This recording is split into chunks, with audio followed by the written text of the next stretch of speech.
खासदार नरेश म्हस्के यांनी ठाणे महापालिकेतील आपत्कालीन कक्षास दिली भेट। पावसाळा कालावधीत अधिकारी कर्मचाऱ्यांना दिल्या सतर्क राहण्याच्या सूचना।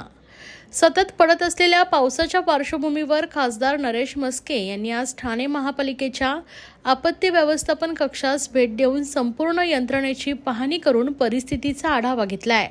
यावेळी त्यांनी आपत्कालीन विभागातील अधिकारी कर्मचारी यांना 24/7 सतर्क राहण्याचे निर्देश दिले असून अतिवृष्टीच्या काळात शहरात आपत्कालीन घटना घडल्यास तात्काळ महापालिकेची यंत्रणा मदतीसाठी पोहोचेल या दृष्टीने नियोजन करण्याच्या सूचना दिल्या आहेत। यावेळी खासदार नरेश म्हस्के यांच्या समवेत शिवसेना ठाणे महापालिका क्षेत्र संघटक अशोक वैती, कोपरी पाचपाकाडी शिवसेना शहर प्रमुख राम रेपाळे, परिवहन सभापती विलास जोशी, माजी नगरसेवक संजय भोईर उपस्थित होते। तर प्रशासनाच्या वतीने अतिरिक्त आयुक्त 1 संदीप माळवी, अतिरिक्त आयुक्त 2 प्रशांत रोडे, उपायुक्त जीजी गोदेपुरे, सचिन पवार, आपत्कालीन व्यवस्थापक अधिकारी वायम तडवी आदी उपस्थित होते।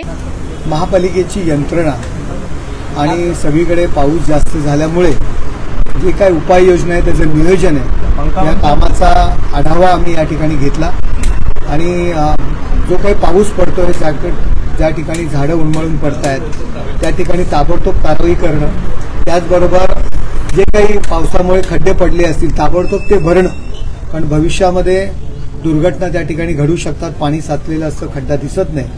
फार कमी अशा काही घटना आहेत किंवा कमी ठिकाणी या ठिकाणी अशा पद्धतीचे खड्डे पडलेले आहेत, परंतु ते सुद्धा ताबडतोब आपण भरायला लावलेलं आहे। ज्या ठिकाणी सखल भाग आहे त्या ठिकाणी महानगरपालिकेने काळजी घेतली होती, त्या ठिकाणी पंप, माणसं इन ॲडव्हान्स त्या ठिकाणी लावली गेली होती आणि कायम तो जो काही उपाय आहे त्या दृष्टीने सुद्धा आपण प्रयत्न करतोय।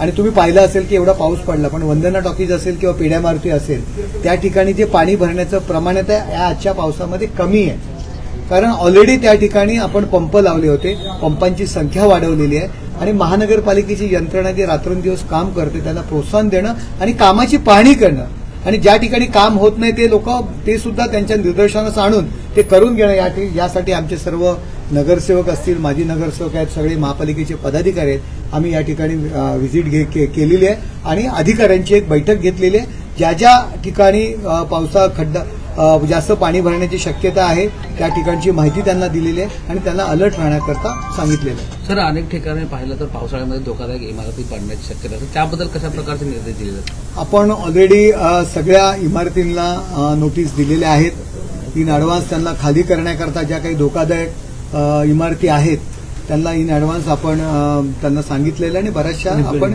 रिपेअरिंगचं सुद्धा आपण सांगितलं होतं आणि बऱ्याचशा इमारती आपण खाली केलेल्या आहेत।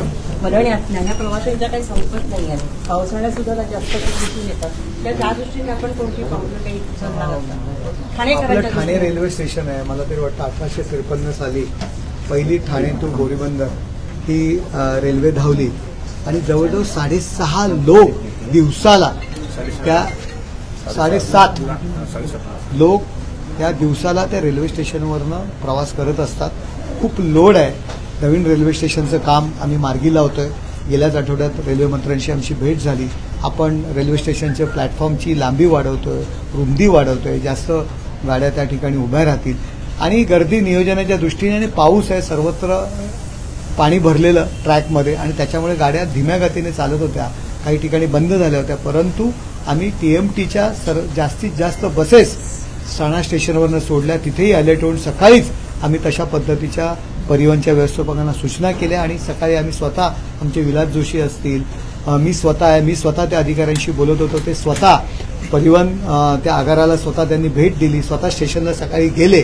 आमची सर्व यंत्रणा, प्रशासकीय यंत्रणा आणि आमचे सामाजिक पदाधिकारी, पक्षाचे कार्यकर्ते पदाधिकारी फील्डवर आहेत, लोकांना त्रास होऊ नये या दृष्टीने सर्वजण काम करतात।